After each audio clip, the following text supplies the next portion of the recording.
ಈ ಒಂದು ತರಗತಿಯಲ್ಲಿ ಶ್ರೀರಾಮದಾಸರ ಸಾಲವನು ಕೊಳ್ಳುವಾಗ ಸಡಗರದ ಸಿರಿಯೋ ಎಂಬ ಕೀರ್ತನೆಯ ಬಗ್ಗೆ ತಿಳಿದುಕೊಳ್ಳೋಣ.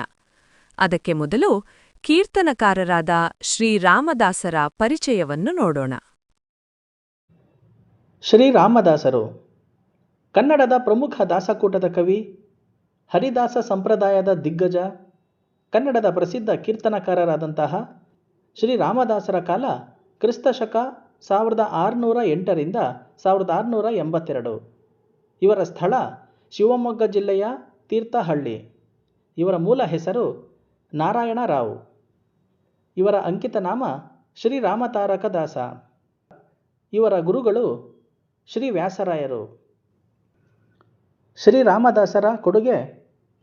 ವಿಜಯನಗರ ಸಾಮ್ರಾಜ್ಯದ ಕಾಲದಲ್ಲಿ ಜೀವಿಸಿದ ಶ್ರೀರಾಮದಾಸರು ತಮ್ಮ ಕೀರ್ತನೆಗಳ ಮೂಲಕ ಭಕ್ತಿ, ಸತ್ಯ ಮತ್ತು ನೈತಿಕ ಜೀವನದ ಮೌಲ್ಯಗಳನ್ನು ಸಾರಿದರು. ಇವರ ಕೃತಿಗಳು ಸಾಮಾನ್ಯ ಜನರಿಗೆ ಸರಳ ಭಾಷೆಯಲ್ಲಿ ಆಧ್ಯಾತ್ಮಿಕ ಸಂದೇಶವನ್ನು ತಲುಪಿಸುತ್ತವೆ.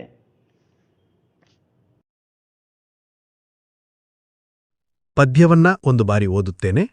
ತದನಂತರ ಪದ್ಯದ ಸಂಪೂರ್ಣ ಸಾರಾಂಶವನ್ನ ತಿಳಿದುಕೊಳ್ಳೋಣ. ಪದ್ಯ: ಸಾಲವನು ಕೊಳ್ಳುವಾಗ ಸಡಗರದ ಸಿರಿಯೋ. ಶ್ರೀರಾಮದಾಸರು. ಸಾಲವನು ಕೊಳ್ಳುವಾಗ ಸಡಗರದ ಸಿರಿಯೋ, ಸಾಲಿಗನು ಬಂದು ಕೇಳಲಾಗ ಢರಿತುರಿಯೋ. ಢಬ್ಬುಗೈದಿದ್ದವನೊಳು ಎಬ್ಬಿಸಿ ಹಣ ತಂದು, ಉಬ್ಬುಬ್ಬಿ ಸತಿ ಮುಂದೆ ಹೆಬ್ಬುಲಿಯ ತೆರದಿ, ಒಬ್ಬರೀಡಿಲ್ಲೆನಗೆಂದ ಅಬ್ಬರಿಸುತ್ತೇಳುವನು, ತಬ್ಬಲು ಧಣಿ ಬಂದು ಮಬ್ಬಿನೊಳೆದ್ದೋಡ. ಹಣ ತಂದ ದಿನ ಅವನ ಮನೆಯೊಳಗೆ ಹಬ್ಬೂಟ, ವನಿತೆಯೊಳೆನುತಿಹನು ನನಗಾರು ಸರಿಯೇ. ಹಣ ಕೊಟ್ಟ ಧಣಿ ಬಂದು ಮನೆ ಮುಂದೆ ಕುಳ್ಳಿರಲು, ಹೆಣ ಇರುವ ಮನೆಗಿಂತ ಘನ ದುಃಖ ಕೇಳೋ. ಕಡು ಹಿಗ್ಗಿನಿಂದ ವಸನ ಒಡವೆ ಉದ್ಧರಿ ತಂದು, ತೊಡುವಾಗ ನೋಡವನ ಬಡಿವಾರ ಬಿಂಕ.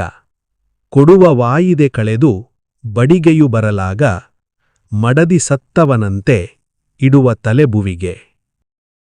ಅಕ್ಕಿಬೇಳೆ ಬೆಲ್ಲ ತಂದು ಅಕ್ಕರದಿಂ ಸತಿಸುತರಿ, ಗಿಕ್ಕುವಾಗ ನೋಡವನ ವಕ್ಕರಂಗಳನು. ಮಕ್ಕ ಮಾರಿಯಂದದಿ ಪಿಕ್ಕುವಾಗ ಕೊಟ್ಟವರು, ಸಿಕ್ಕದೆ ತಿರುಗುವನು ಬಿಕ್ಕೆ ಬೇಡುನುತ.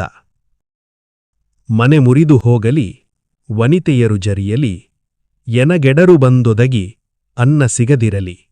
ಘನ ಮಹಿಮ ಶ್ರೀರಾಮ ಮಣಿದು ಬೇಡುವೆ ನಿನಗೆ, ಋಣವ ಬಾಳುವೆ ಬೇಡ ಜನುಮ ಜನುಮಗಳಲ್ಲಿ. ಪದ್ಯದ ಸಂಪೂರ್ಣ ಸಾರಾಂಶವನ್ನು ತಿಳಿದುಕೊಳ್ಳೋಣ. ಮನುಷ್ಯನು ಸಾಲವನ್ನು ತೆಗೆದುಕೊಳ್ಳುವಾಗ ಬಹಳ ಸಡಗರದಿಂದ, ಸಂತೋಷದಿಂದ ಸಂಪತ್ತು ಬಂದಂತೆ ಬೀಗುತ್ತಾನೆ. ಸಾಲಿಗನಿಂದ ಅಂದ್ರೆ ಸಾಲ ಕೊಟ್ಟವನಿಂದ ಹಣ ತಂದ ದಿನ ಮನೆಯಲ್ಲಿ ಹಬ್ಬದ ವಾತಾವರಣ ಇರುತ್ತದೆ. ಹೆಂಡತಿಯ ಮುಂದೆ ನನಗೆ ಯಾರ ಭಯವೂ ಇಲ್ಲ ಎಂದು ಹೆಬ್ಬುಲಿಯಂತೆ ಗರ್ಜಿಸುತ್ತಾ ಮೆರೆಯುತ್ತಾನೆ.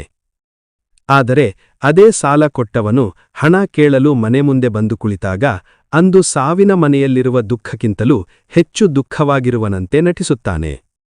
ಅಷ್ಟೇ ಅಲ್ಲದೆ ಸಾಲವನ್ನು ಮಾಡಿ ಬಟ್ಟೆ ಮತ್ತು ಒಡವೆಗಳನ್ನು ತಂದಾಗ ಅವುಗಳನ್ನು ಧರಿಸಿ ಕಡು ಸಿಗ್ಗಿನಿಂದ ಅಂದರೆ ಹೆಚ್ಚಿನ ಸಂತೋಷದಿಂದ ತನ್ನ ದೊಡ್ಡಸ್ತಿಕೆಯನ್ನು ತೋರಿಸುತ್ತಾ ಅಹಂಕಾರದಿಂದ ಬೀಗುತ್ತಾನೆ. ಆದರೆ ಹಣ ತೀರಿಸುವ ವಾಯಿದೆ ಅಂದರೆ ಗಡುವು ಮೀರಿ ಸಾಲ ಕೊಟ್ಟವನು ಮನೆಗೆ ಬಂದಾಗ ಆತ ತನ್ನ ಮಡದಿ ಸತ್ತವನಂತೆ ತಲೆಯನ್ನು ನೆಲಕ್ಕೆ ತಗ್ಗಿಸಿ ದೈನ್ಯನಾಗಿ ಅಂದರೆ ಕರುಣೆ ಉಕ್ಕಿ ಬರುವ ರೀತಿಯಲ್ಲಿ ನಿಲ್ಲುತ್ತಾನೆ.